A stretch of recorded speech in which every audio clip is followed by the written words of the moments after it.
இந்த நிலத்தில் மண்ணின் மாந்தரின் மொழியை ஆவணப்படுத்தியிருக்கிறது. இவருடைய படைப்புகளை எல்லாத்தையும் நான் வாசித்திருக்கிறான் சொல்லவில்லை. ஒரு சிலருக்கு வாசிப்பதற்கான வாய்ப்பு கிடைக்கிறது. வாசிக்கும் பொழுது நானே அவற்றுக்கான பொருளை புத்தகத்திற்கு தேடி மண்ணை சார்ந்து என்று சொன்னால் நினைக்கை பல அந்த மொழியினுடைய உள்ளடக்கம் மறந்து போயிருக்கிறது. அதை ஒருவரை நான் மறக்க செய்தது. அதை பேசுவதை ஒரு இழிவாகவும் நான் வைத்திருக்க முடியும். அல்லது வேறு பல இடங்களில் படிக்க சென்றாலோ வேறு பல இடங்களுக்கு சென்றாலும் பேசுவதற்கான வாய்ப்பை மறந்திருக்க முடியும். இன்னும் அதை பேசுவதற்கு விரும்பாமல் இருக்க முடியும்.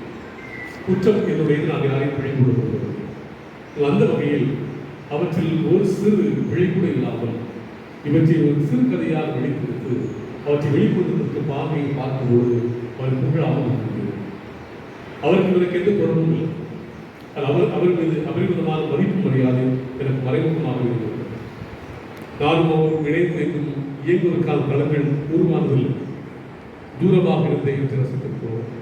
அந்த ஒரு படைப்பின் மீது இருந்த மரியாதை இருக்கிறோம். படைப்பை கையாளுகிற பாட்டு அவர் தெரிவு செய்கிற கதையை மாற்ற சாதாரண எளிய ஒரு மண்ணின் மைந்தர்கள் மிகவும் கடைகளை தெரிவு செய்து அவர்கள் பாடியில் அவற்றை கதையை நகர்ந்து செல்வது என்பது மிகவும் கடினமான ஒன்று.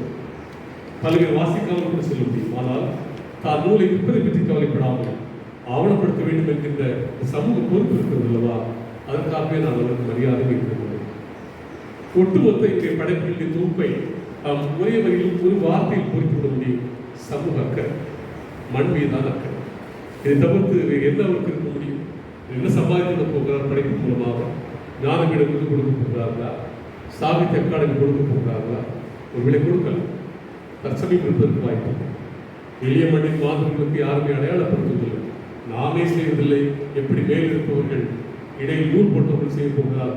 வாய்ப்பே இல்லை. அந்த வகையில் என்றால் ஒரு நாள் நூல் அறுந்து போகிற பொழுது அது மேல் வருபவர்கள் ஒருவேளை இப்படிப்பட்ட எளிய மாதிரி படைப்புகளுக்கான மிக உயர விருதை பெற வேண்டும் என்று சொல்லி ஆசைப்படும். அந்த வகையில் கப்பல் விபத்தும் கடல் சூழலின் ஆபத்தும் இந்த புத்தகம் எதை சொல்கிறது? தங்களுடைய 10 நிமிடங்களால் அப்படியே ஸ்கேன் செய்து அந்த அலுவலகத்தில் வேலைகள் கடுமையாக இருந்த பொழுது என்ன எழுதியிருக்கான்னு சொல்லி நான் ஒரு பார்வையிட்டேன். சிறிய புத்தகமாக இருந்தால் எளிதாக ஒரு சின்ன ஒரு முடிவு பெற முடிந்தது. ஒரு சமூக ஒரு கோபத்தை அந்த புத்தகத்தின் மூலமாக வெளியிட்டிருக்கிறார். மீனவ மக்களை பாதிக்கின்ற மக்களை எந்த அரசும் ஏமாற்றி கடந்து சென்றுவிட முடியாது என்பதை தொடர்ந்து ஒவ்வொரு மாதம் அரசு அதிகாரிடம் மோதுகிற பார்த்து மாற்றி தெரிந்து கொள்ள முடியும். எல்லா இதழ்களிலும் மாதந்தோறும் ஒரு பேர் வந்து கொண்டிருக்கிறது. இவருக்கு என்ன அப்படி கிடைக்க போகிறது? இவர் யாரும் ஒருவருடைய கண்காணிப்பு வளையத்தில் மாட்டிக்கொண்டிருக்கிறார் என்பது எனக்கு தெரியும். நாங்கள் மாட்டிக்கொண்டிருக்கிறோம். நிறைய மாவட்டத்தில் அதிகாரம் இருக்கிறோம். அந்த வகையில் எங்களையும் தேடி வந்து சென்று கொண்டிருக்கிறார்கள். அவரையும் தேடி வருவார். அந்த வகையில் தொடர்ந்து அரசையோ அரசு சார் நடவடிக்கைகளையோ தொடர்ந்து மாற்றுக்கத்தில் முன்வைப்பதாக இருந்தால் பக்குவப்படாதவர்கள் மேல் இருப்பதால் அச்சப்படுகிறார். அவரது அச்சம் நம்மை இலக்கு மக்களாக குறிவைக்கிறார். இருந்த பொழுதும் குறிவைப்பதற்காக ஒதுங்கிவிடாமல் தொடர்ந்து இதுபோன்ற மாற்றங்களுக்காக முன்னெடுக்க வேண்டும் என்பதுதான் எங்களுடைய அபாவாக இருக்கிறது. உண்மையை சொல்ல வேண்டும் என்று சொன்னால் நாங்கள் செய்திருக்கவே நாங்கள் பாதுகாப்பாக பதுங்கி அச்சப்பட்டு சில காரியங்களில் நழிவு செல்வோம். ஆனால் அதை வெளிப்படையாக ஒரு குடும்பத்தை சார்ந்தவர் எங்கள் குடும்பம் என்று ஒன்று இல்லை. அது செல்வதற்கு நழிவு செல்லக்கூடிய எங்களுக்கு மிகப்பெரிய கதாநாயகனாகவே அவர் முன்னால் இருந்து கொண்டிருக்கிறார். அந்த வகையில் யாரோ ஒருவர் என் மண்டை சார்ந்தவர் வரவேற்பை சொன்னவர் பங்குத்தந்தையானதுக்காக பெருமைப்பட்டார். தயவு செய்து வேண்டாம். இது எவ்வளவு கடினமாக இருப்பதை நாங்கள் பல தசாப்தங்களால் அனுபவித்துக் கொண்டிருக்கிறோம். எங்களோட மூத்தவர்கள் கேட்டால் தெரியும். ஒருவேளை இந்த பணி நாங்கள் பிடித்து வந்ததுதான் அது கடுமையான பாதை என்பதை நாங்கள் அனுபவித்துக் கொண்டிருக்கிறோம். அந்த வகையில் இப்படிப்பட்ட இந்த ஒரு மேலான ஒரு உயர்ந்த உன்னதமான பணி செய்கின்ற பெல் அவருடைய வாழ்த்துக்கிறேன்.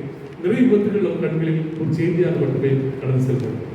என் மனதை எது பாதிக்கும் என்று சொன்னால் எங்களுடைய கடியப்பட்ட மண்ணினுடைய மேற்கெல்லாம் எந்த கல்வி சொல்லுவாங்க, அது பக்கத்தில் ஒரு கப்பல் கவிழ்ந்து அது கீழாக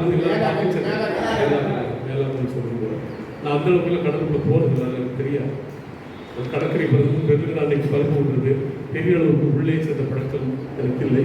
அந்த வகையில் அங்கு கப்பல் கவிழ்ந்தது. அதன் மூலமாக எவ்வளவு இழப்பை மக்கள் அந்த விபத்தை ஏற்படுத்தியது என்பதை புரிந்து கொண்ட பிறகுதான் கடல் விபத்துகள் எவ்வளவு அபாயகரமானது என்பதை நான் புரிந்து கொண்டிருக்கிறோம். நார்த் கொரியாவுடைய கடலிலே ஒரு கப்பல் விபத்து நடைபெற்றது. அப்பொழுது அதில் 2 டேங்கர்கள் தீப்பிடித்தது. அதில் செலுத்தியவர் மிகப்பெரிய வலிமையான மாணவி. ஏன் செலுத்தினார் சில கேள்வி இருந்தாலும் அது செலுத்தியவருடைய மனைவிக்கு 2வது குழந்தை பிறப்பதற்கான தருணம் இருந்தது. அப்பொழுது அவரை பற்றி பத்திரிகை எழுதியிருந்தார்கள்.